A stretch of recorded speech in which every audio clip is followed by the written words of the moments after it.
Olá, família Santíssimo Sacramento, todos os nossos seguidores das nossas redes sociais. Estamos no ar com mais um episódio do nosso Santíssimo Cast.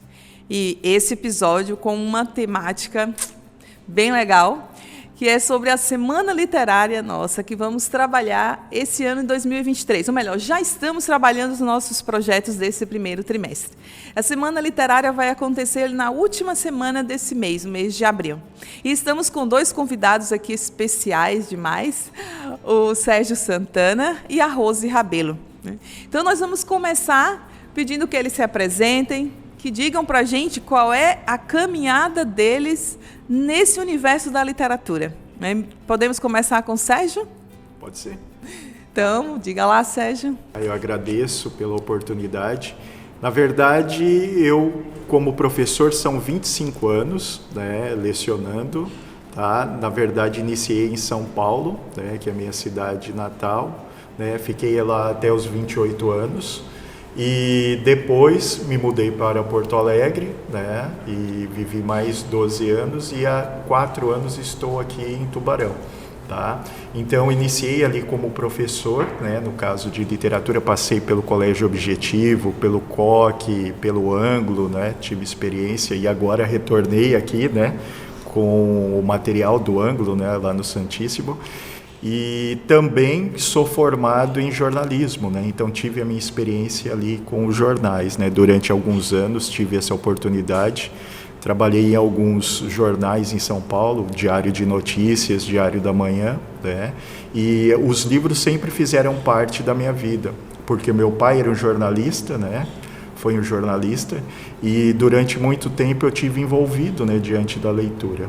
E minha mãe, também incentivada pelo meu pai, começou a ler e acabou se tornando uma professora também. Depois de alguns anos, acabou se formando ali junto comigo e com meu outro irmão, que também é pedagogo. Que bom, e o que reforça o testemunho da família, né? Isso, Olha como esse incentivo não pode vir só da escola, né, Sérgio? Pois é. A minha mãe, ela tinha, na verdade, ela fez até o quarto ano, na época, e depois ela passou a fazer o ensino fundamental 2 e, consequentemente, o ensino médio. E depois também a universidade, Isso através do estímulo em relação à leitura, porque meu pai era um leitor, E desde pequeno, meu pai me levando para as redações, de jornais, então eu acabei sendo incentivado.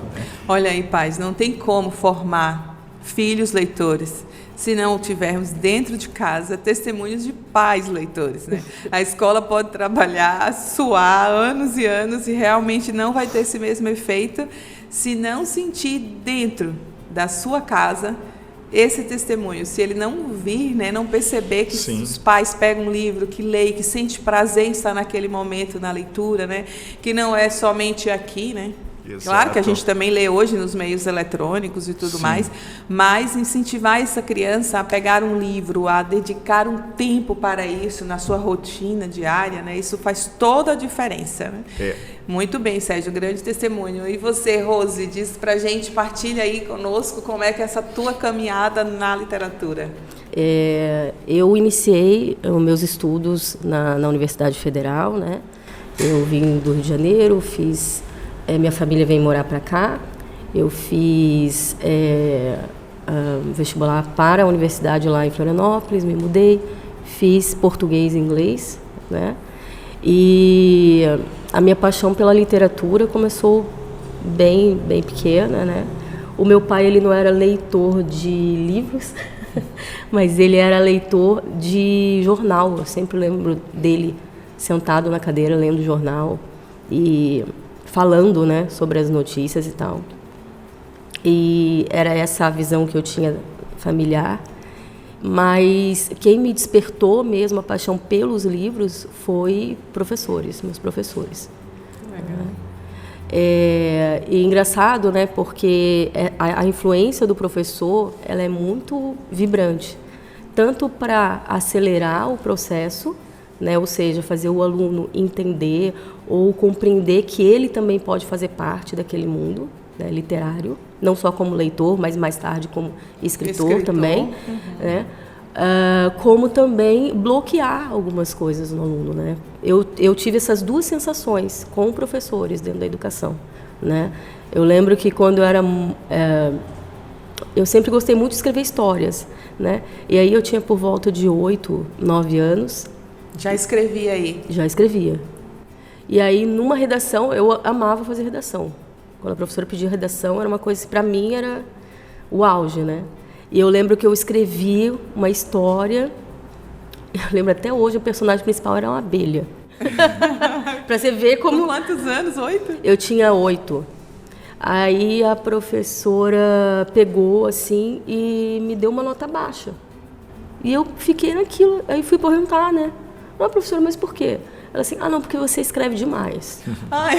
Não, assim, você dá muito trabalho para mim, eu fico final de semana corrigindo isso. Você tem que escrever assim, Rose, de 5 a 10 linhas, deu? Igual todo mundo. E eu escrevia lá 2 páginas. Assim, mas era o gênero narrativo, a proposta? Era. E aí eu assim, tudo bem. Aí eu fiquei com aquilo dentro de mim, né? Assim, eu escrevo, não devo escrever tão bem e tal. E aquilo ficou um pouco bloqueado. O que começou a acontecer? Eu não mostrava mais para ninguém. Eu escrevia e guardava, né? Até que, aos 14 anos, mais ou menos, né? Eu tinha uma professora de português maravilhosa, chamada Mara. E ela... Eu pegava as histórias e guardava todas dentro dos cadernos, dos livros, né? Qualquer lugar, qualquer canto que eu encostava, eu escrevia uma história. E aí comecei a escrever histórias curtas, né? E aí essa professora passou... E um dia ela estava passando pela fileira, caiu.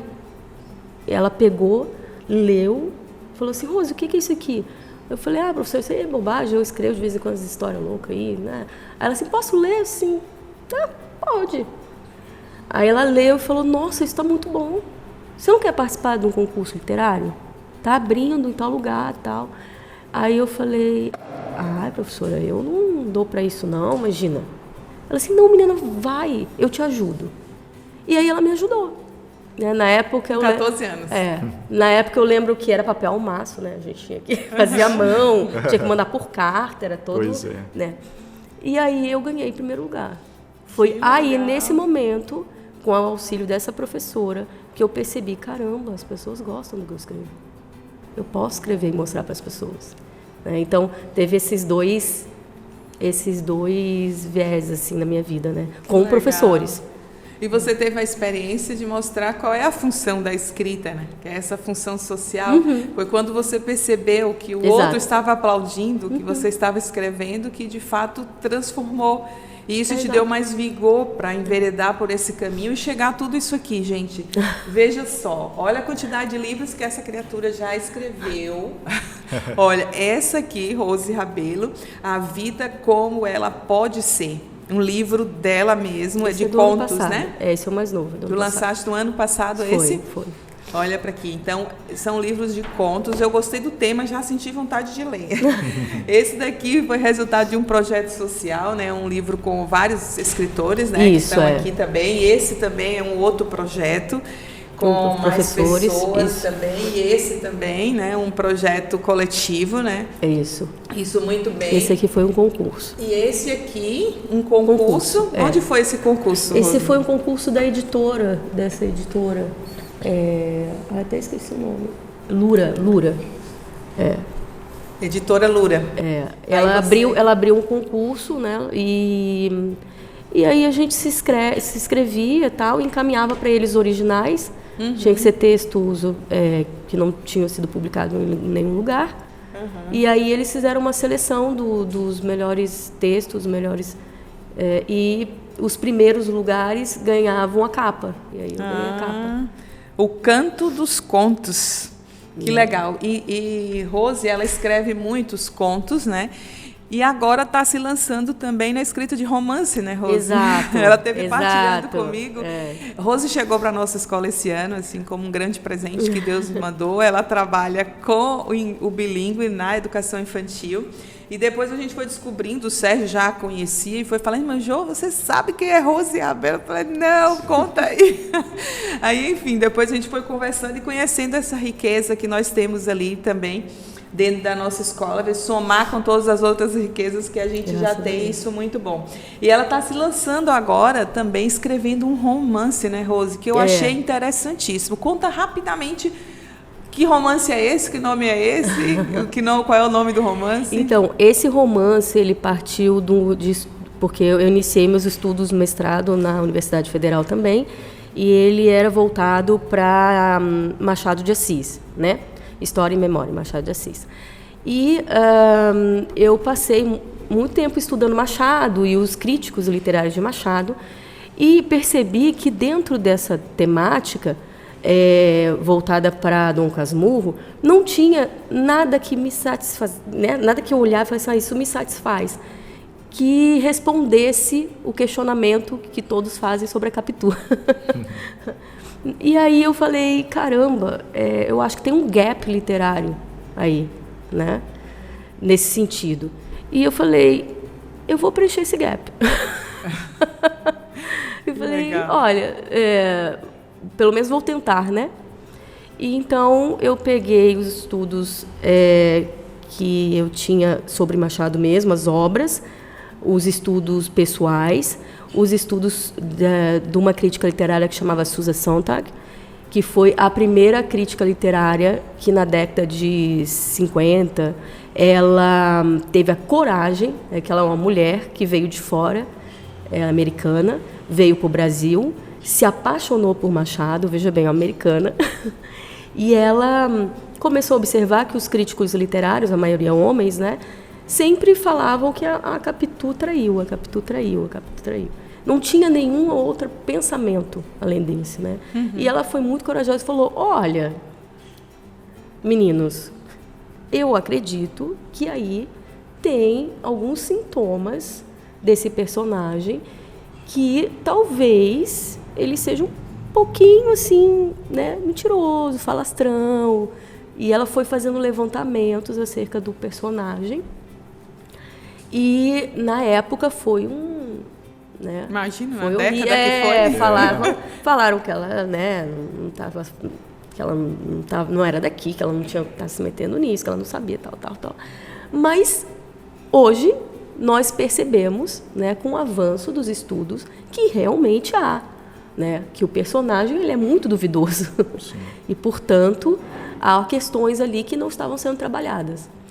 E até talvez por causa da época também, né? E então o que eu fiz? Eu peguei a personagem Capitu, né, e transformei ela numa personagem central desse meu romance, que chama Capitu mesmo. O nome do romance intitulado Capitu. Capitu, o nome dela. E aí eu procuro, bom, no final do livro, Dom Casmurro, ela morre, né? Fica só o Dom Casmurro, morrem todos. Então ela, no além-túmulo, junto com Brás Cubas, que é um outro personagem de Machado, né? Que é um autor, um defunto autor, melhor, né? Ele é um defunto autor. Ela faz parceria com esse defunto autor e ele diz, olha, eu já escrevi um livro. Eu morri e escrevi um livro já, eu posso te ensinar como faz. Isso no teu? Isso no meu romance. Vai ser muito interessante esse romance. E aí ela falou, será que vai funcionar? Ele disse, não, funciona, eu te ensino, eu já fiz, o pessoal lá já até me conhece, já do Brasil. Eu te ajudo, aí você conta a sua versão aí. Já que ele falou de você, aí ela disse, então tá bom. E aí ela reuniu um grupo, né, de personagens, todos do Machado, alguns com influência direta no Machado, como Shakespeare, por exemplo, né? E para auxiliá-la a contar a história dela sobre outro viés. Isso tudo no teu romance. No meu romance. Que maravilha, gente. Olha para aí. Quando vai ser lançado mesmo? Diga logo. Vai ser lançado esse ano. Vai ser lançado esse ano, né? Estamos trabalhando a diagramação dele. A primeira diagramação foi finalizada em fevereiro. Eu não fiquei muito contente com a finalização do trabalho, então eu pedi para rever algumas questões, porque tem isso, né, gente? Não é só escrever. Claro. Tem toda uma questão. A diagramação ela é fundamental. Olha, quando eu vi essa capa aqui, Já me chamou a atenção. E o título também, né? Num livro, né, Sérgio? Sim. O que tu achas do papel, a função de um título num livro? Faz toda a diferença ou não? Não faz. Inclusive, nas minhas aulas de redação, o que eu passo para o aluno é o seguinte: o título, na verdade, ele é o último momento da composição do seu texto. Né? Eu digo para eles, o título, na verdade, é aquele nome, né, que na verdade vai fazer com que o seu texto acabe brilhando, né? É o momento chamativo. E eu chamo, por exemplo, eu acabo comparando muitas vezes com a mãe que vai dar nome para o filho, né? Então precisa ser muito bem escolhido. Então, tem 9 meses para isso. Exatamente. Pensando. Aí eu digo, gente, e aí eu brinco, né? É por isso que, na verdade, nós temos filhos feios com nomes bonitos e filhos bonitos com nomes feios, porque não prestaram atenção, né, nessa composição do texto. O título, ele vem o quê? Por último, depois que você, na verdade, analisou toda a obra. Então, o título, ele é, né, de suma importância. Irmã, é interessante que eu conheci a Rose em 2019, 2020, né? Foi. Ali naquele período da pandemia, através da internet. Foi. E o que me chamou a atenção foi o Capitu, que na verdade me levou, que é o Machado. É como, né, ela é conhecida diante do mundo literário, e ela é extremamente conhecida, muito conhecida. Inclusive vários cursos já dados aqui em Tubarão. Tá? E em outras, né, em outras localidades. E eu conheci tem gente que me ela... chama de Capitu. Exato. Por causa da minha página, Não, verdade. eu até então, eu chamava um dos nossos primeiros contatos profissionais, né? Eu a chamei ali, né, num primeiro momento de Capitu. Sim. Né? Entrei em contato Muita com gente ela, né, em relação às aulas de literatura, né, Rose? E aí acabei a chamando de Capitu. Então, olha só como isso é importantíssimo, né? E eu gosto muito do Machado. Quando a Rose diz a respeito dessa primeira pessoa, né, do Dom Casmurro ali, né, do Bentinho, é a perspectiva do Bentinho. Por isso a importância do narrador. Quem é que está contando a história? É o narrador em primeira pessoa. Né? Então é a ideia dele, né, Rose, em relação à questão ali da traição, né? Gente, se a gente fosse bater um papo só sobre esse romance da Rose aqui, a gente ia ficar, né? Porque a literatura traz isso, né? A literatura traz ela tem um poder de tocar a nossa alma, né? Eu sou também muito apaixonada, não enveredei muito pela área, né, de linguagem, da literatura, mas eu pessoalmente gosto muito. Eu sempre me lembro, quando se fala em literatura, de um livro que eu li quando eu era, ali, acho que meus 11 anos, 12 anos. O título do livro era Uma Criança Tratada como Coisa. Meu Deus, esse livro me marcou tanto, tanto, que hoje eu estou procurando se existe filme baseado nesse livro e tudo mais, porque contava a história de uma criança que sofria muito na família, né, por conta, enfim, da estrutura familiar, do posicionamento da mãe, do pai, e como isso marcou a vida dessa criança. Mas só para dizer assim, como inserir esses alunos, os filhos e tudo mais, nesse universo da literatura, transforma vidas, transforma e faz seus filhos fazerem a experiência de uma viagem fantástica, de desenvolver o pensamento criativo, imaginário. Tanto é que quando alguém fala que existe o filme e o livro, eu prefiro o livro, porque o filme mata a minha imaginação. Sim. Eu não queria pensar como aquele cineasta, eu quero ler o livro e deixar que o meu pensamento crie. Imagine que lugar foi, o livro vai narrar sobre a cena num lago e tudo mais, eu queria assim. Então, queria imaginar esse lago, né, por minha cabeça mesmo. E isso desenvolve o pensamento criativo das pessoas, né? Isso é muito bom. Então, introduzindo essa fala para vocês, para dizer assim, por que a importância da Semana Literária na nossa escola, né?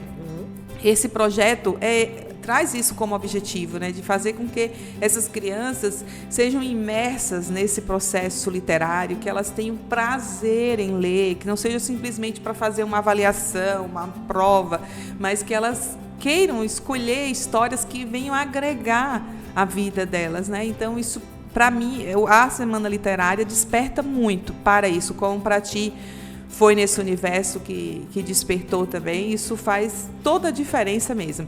Aí, Sérgio, diz pra gente um pouquinho como é que tu estás trabalhando ali essa temática da Semana Literária desse ano, que é Africanidades, é um tema geralmente muito polêmico, e falar desse tema aqui no sul do país, até por conta da colonização, pode se tornar mais polêmico ainda, né? Não sei, Exato. mas como é que você está trabalhando ali com os teus alunos? Então, irmã, na verdade nós começamos, eu e a professora Daiane, né, que na verdade é a professora, né, de língua portuguesa dos alunos do 8º e do 9º ano, né, eu na verdade tenho os alunos do 6º e do 7º. Esse tema foi introduzido especificamente em relação a algumas obras, né?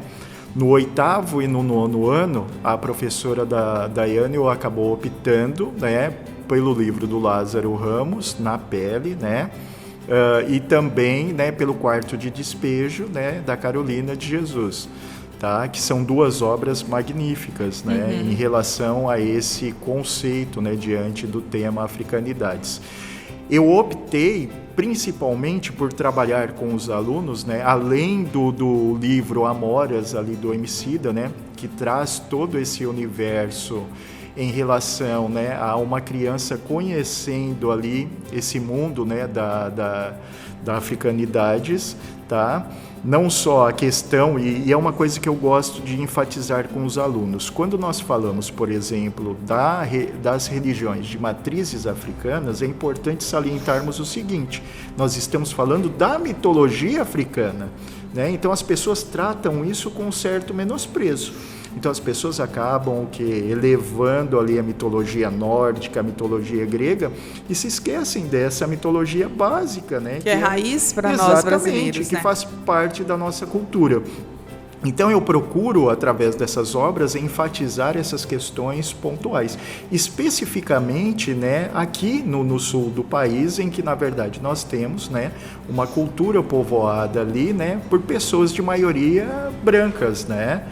Tá? E aí os filmes, por exemplo, eu acabei optando ali por alguns filmes. Então eu trabalhei O Menino que Descobriu o Vento. Muito né? lindo. Acabei trabalhando com A Procura da Felicidade e acabei trabalhando com Mãos Talentosas, cujos protagonistas e o seu universo é cercado por essa africanidade. Especificamente com os alunos do 6º ano, em que eu procurei trabalhar, né, O Menino que Descobriu o Vento, diante, né, desse acontecimento, e as obras que eu pego são baseadas em fatos.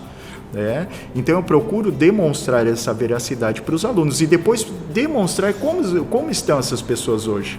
E os 3 protagonistas desses 3 filmes passaram ali por inúmeros problemas, em função do que? Em função da sua etnia, pelo fato de serem negros, né? Pelo fato de serem pretos.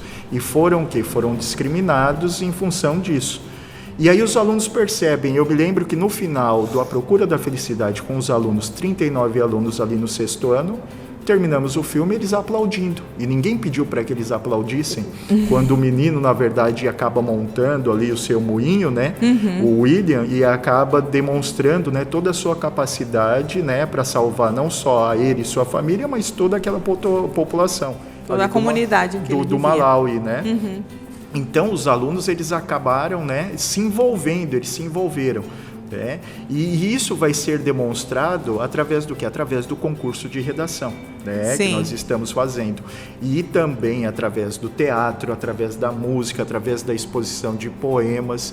E eu digo, os nossos alunos, né, os alunos do Santíssimo são alunos leitores. E são leitores críticos.